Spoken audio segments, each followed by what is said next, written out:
What starts here changes the world. Tonight, there are almost 8,000 students, or there are more than 8,000 students graduated from UT.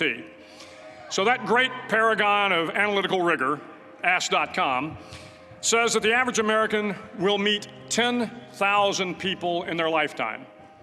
10,000 people, that's a lot of folks. But if every one of you changed the lives of just 10 people, and each one of those people changed the lives of another 10 people, and another 10, then in 5 generations, 125 years, the class of 2014 will have changed the lives of 800 million people. 800 million people.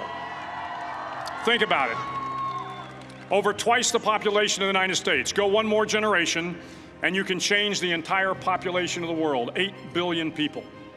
If you think it's hard to change the lives of 10 people, change their lives forever, you're wrong. I saw it happen every day in Iraq and Afghanistan. A young Army officer makes a decision to go left instead of right down a road in Baghdad, and the 10 soldiers with him are saved from a close-in ambush. In Kandahar province, Afghanistan, a non-commissioned officer from the female engagement team senses that something isn't right and directs the infantry platoon away from a 500-pound IED, saving the lives of a dozen soldiers.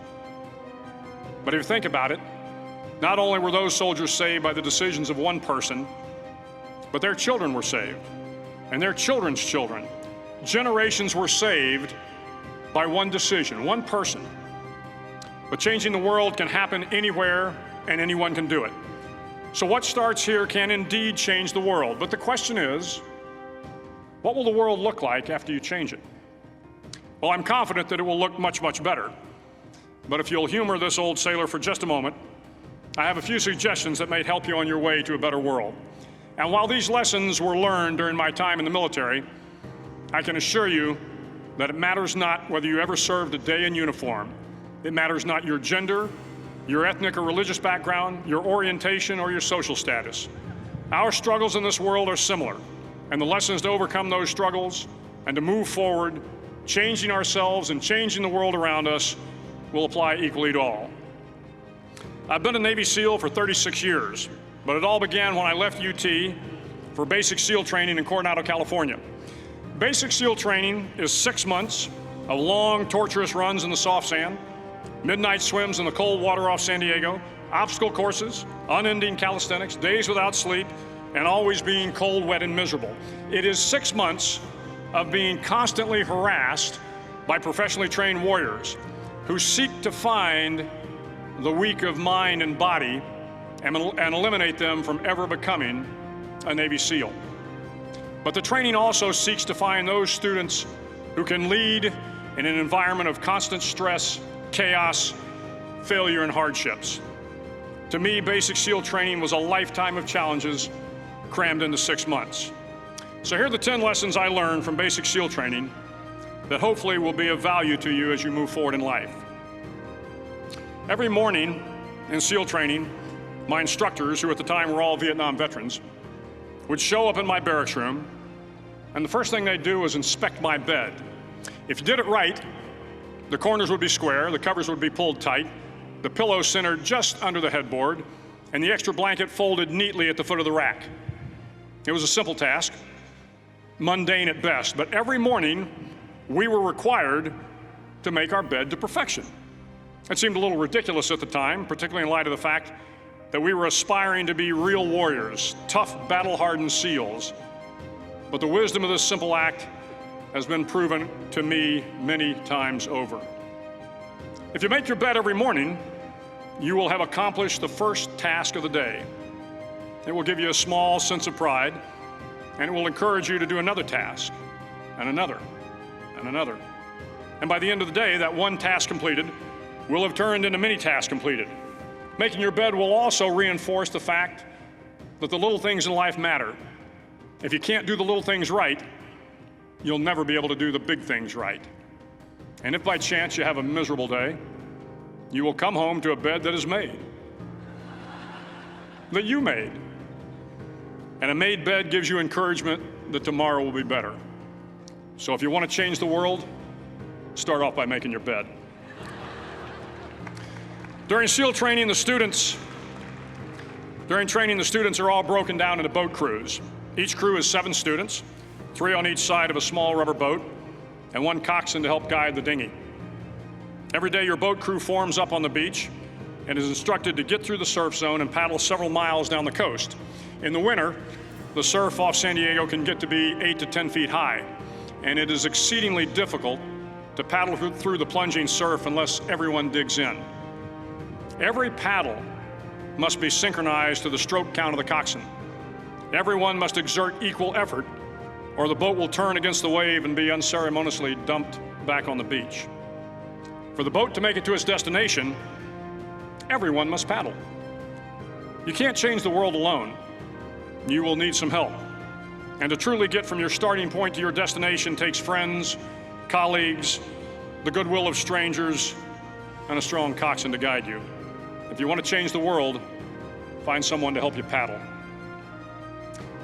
Over a few weeks of difficult training, my SEAL class, which started with 150 men, was down to just 42. There were now 6 boat crews of 7 men each. I was in the boat with the tall guys, but the best boat crew we had was made up of the little guys, the Munchkin crew, we called them. No one was over 5'5". The Munchkin boat crew had 1 American Indian, 1 African American, 1 Polish American, 1 Greek American, 1 Italian American, and 2 tough kids from the Midwest. They out-paddled, outran, and outswam all the other boat crews. The big men in the other boat crews would always make good-natured fun of the tiny little flippers the Munchkins put on their tiny little feet prior to every swim. But somehow these little guys from every corner of the nation and the world always had the last laugh, swimming faster than everyone and reaching the shore long before the rest of us. SEAL training was a great equalizer. Nothing mattered but your will to succeed, not your color, not your ethnic background, not your education, not your social status.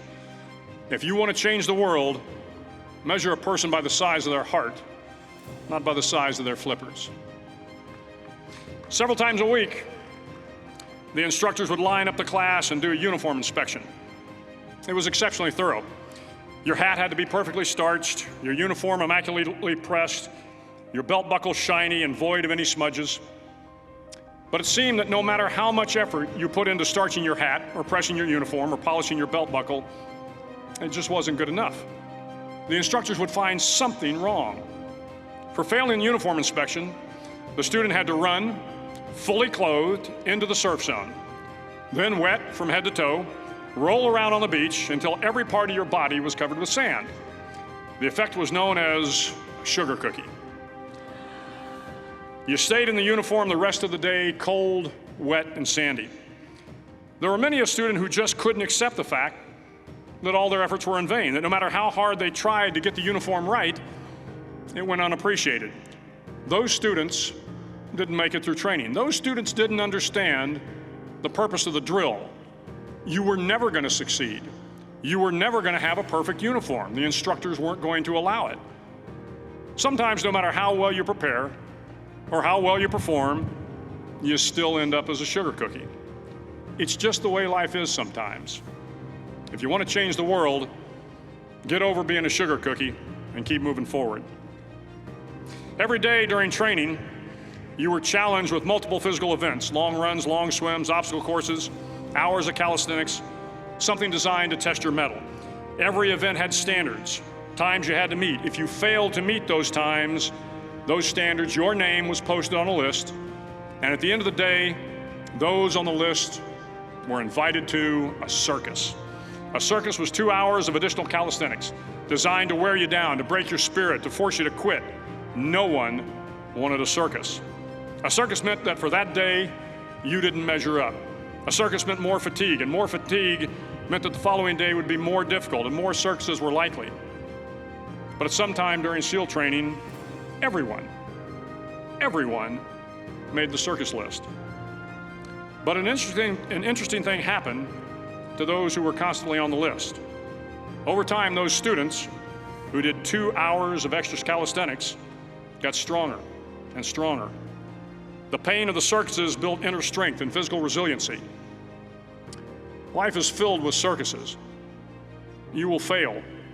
You will likely fail often. It will be painful. It will be discouraging. At times, it will test you to your very core. But if you want to change the world, don't be afraid of the circuses. At least twice a week, the trainees were required to run the obstacle course. The obstacle course contained 25 obstacles, including a 10-foot wall, a 30-foot cargo net, a barbed wire crawl, to name a few. But the most challenging obstacle was the slide for life. It had a 3-level, 30-foot tower at one end and a 1-level tower at the other. In between was a 200-foot-long rope. You had to climb the 3-tiered tower, and once at the top, you grabbed the rope, swung underneath the rope, and pulled yourself hand over hand until you got to the other end. The record for the obstacle course had stood for years when my class began in 1977.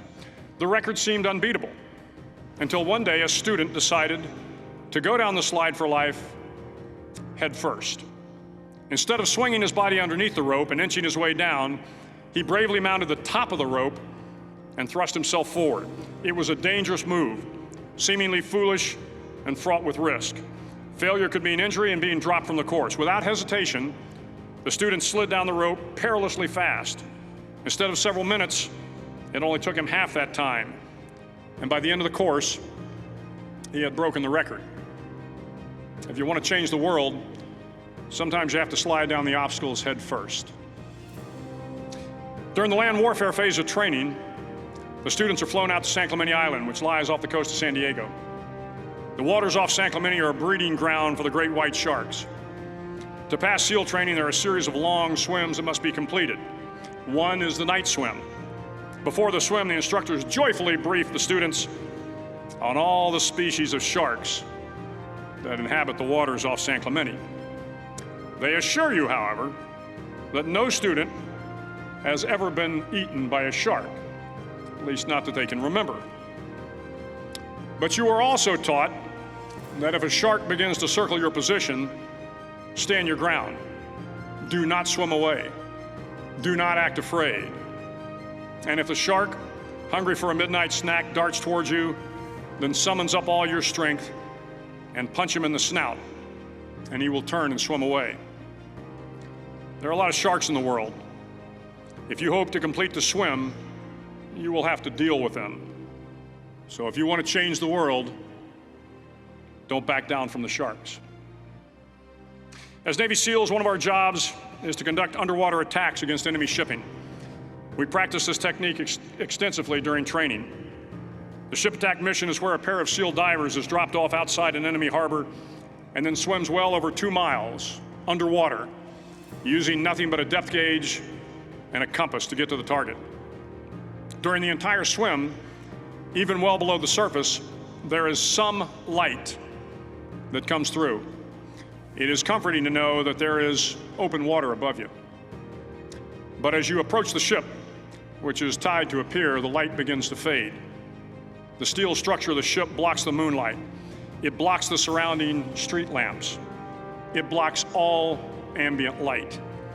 To be successful in your mission, you have to swim under the ship and find the keel, the center line, and the deepest part of the ship. This is your objective. But the keel is also the darkest part of the ship, where you cannot see your hand in front of your face, where the noise from the ship's machinery is deafening, and where it gets to be easily disoriented, and you can fail. Every SEAL knows that under the keel, at that darkest moment of the mission, is a time when you need to be calm, when you must be calm, when you must be composed, when all your tactical skills, your physical power, and your inner strength must be brought to bear. If you want to change the world, you must be your very best in the darkest moments. The 9th week of training is referred to as Hell Week. It is 6 days of no sleep, constant physical and mental harassment, and one special day at the Mud Flats. The Mud Flats are an area between San Diego and Tijuana where the water runs off and creates the Tijuana Sloughs, a swampy patch of terrain where the mud will engulf you. It is on Wednesday of Hell Week that you paddle down to the Mud Flats and spend the next 15 hours trying to survive this freezing cold, the howling wind, and the incessant pressure to quit from the instructors. As the sun began to set that Wednesday evening, My training class, having committed some egregious infraction of the rules, was ordered into the mud. The mud consumed each man till there was nothing visible but our heads. The instructors told us we could leave the mud if only 5 men would quit. Only 5 men, just 5 men, and we could get out of the oppressive cold. Looking around the mud flat, it was apparent that some students were about to give up.